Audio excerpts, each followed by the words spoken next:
Here's my concern here in North Carolina, and I think it's something we need to talk about, and we need to talk about it in frank. Sometimes the halls of the legislature to my left and to your right is a great place for wonderful debate about issues. Many times it is not. Important issues aren't debated. They're ramshackled through in a hurry, and that's what I'm afraid is happening in North Carolina. And so I want to talk to you about a couple of things that need to happen in North Carolina so we can hold on to prosperity and not lose it to big government regulation schemes. It is time in North Carolina to end the Legislative Commission on Global Climate Change. I know that these legislators think they're powerful, but they cannot control the globe. Hence the name Global Climate Change. It is time to end that commission. It is filled with environmental extremists. There's no balance. One member of the State Climate Commission recently compared doing nothing on global warming to the United States doing nothing to stop Adolf Hitler. Can you believe that? The Commission has ignored science, and they have failed in every aspect to do cost-benefit analyses of what it's going to cost the hard-working average taxpayer in North Carolina. The Commission is considering new taxes, regulations, and subsidies that will significantly harm North Carolinians.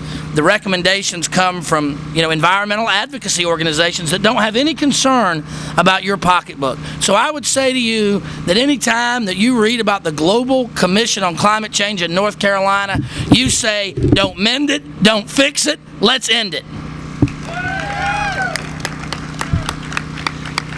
Next thing, the North Carolina legislature could consider and repeal Senate Bill 3.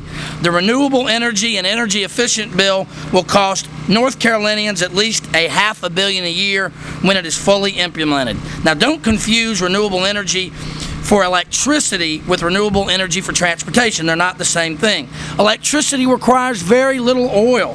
Solar and wind have nothing to do with energy independence. So we should get rid of Senate Bill 3 immediately. One more thing we ought to do, and this is a little complicated, but I want to bring it to your attention, is we should either reform or eliminate the public staff.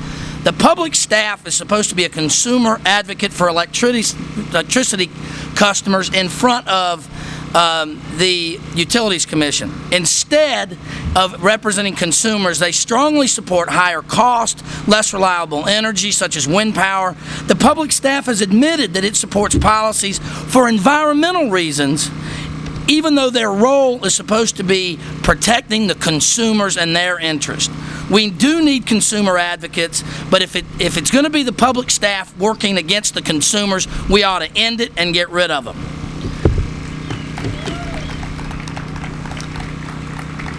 Finally, in North Carolina, with gas prices in my neighborhood this morning was at $4.07 a gallon, with eastern North Carolina suffering from an economic decline, with many counties in eastern North Carolina suffering from the biggest, the biggest employer being the county government, it is time to open the North Carolina waters to deep sea outdoor drilling, and we need to get the natural gas and the oil off the coast of North Carolina. We need to bring it to eastern North Carolina, and we need to start having some free market, limited government, free market jobs that create energy independence and create economic vitality for all of North Carolinians. It is time to end the environmentalist hold on our waters and the environmentalist hold on economic depression in eastern North Carolina. We need oil drilling, and we need it now.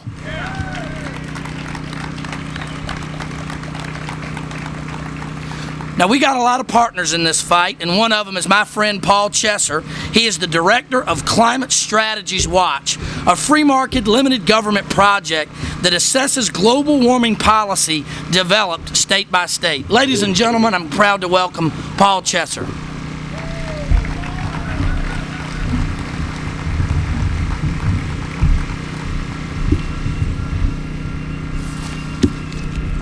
Well, thank you, Dallas, and thank you, AFP, for this great event, for allowing me to come speak for a few minutes. Good afternoon. Hope you all are enjoying your food and having a great time. I'm here to tell you about how you, the citizens of North Carolina, are being railroaded, really, into accepting a costly environmental and energy policy, all in the name of dubious science. Now, as we all know, you all are terribly paying for at the gas pump for poorly conceived government energy policies. And energy costs are only going to go upward thanks to politicians pandering to excessive environmental activism.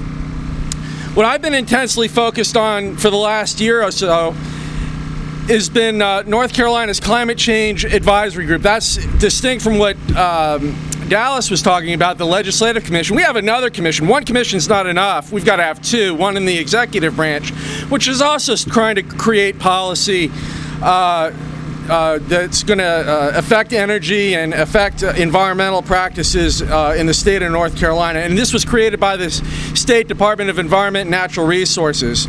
Now, as you might suspect with the folks over at Dean are running the show, the impact of these so-called global warming policies or climate change policies that they have on your wallets is meaningless to them. All they really care about are environmental impacts. They don't even pay attention, as Dallas said, to the real costs of their global warming driven reform ideas. Nevertheless, it has been full steam ahead with their economy destroying measures. It all begins with a group called the Center for Climate Strategies, or CCS, and they're from Pennsylvania. And they've come in, they're an environmental advocacy group that is pretending to be technical consultants to this state climate commission, the Climate Advisory Group. It's really the Center for Climate Strategies running the show over there. You know the line, "We just want to help you"? Well, that's what CCS, the carpetbaggers of CCS are trying to do. They want to help bust your family budget thanks to their ideas that would raise gas prices, costs of electricity, and even your auto insurance premiums. That's how they think they're going to stop global warming, by getting you out of your cars and cutting back on your electricity usage.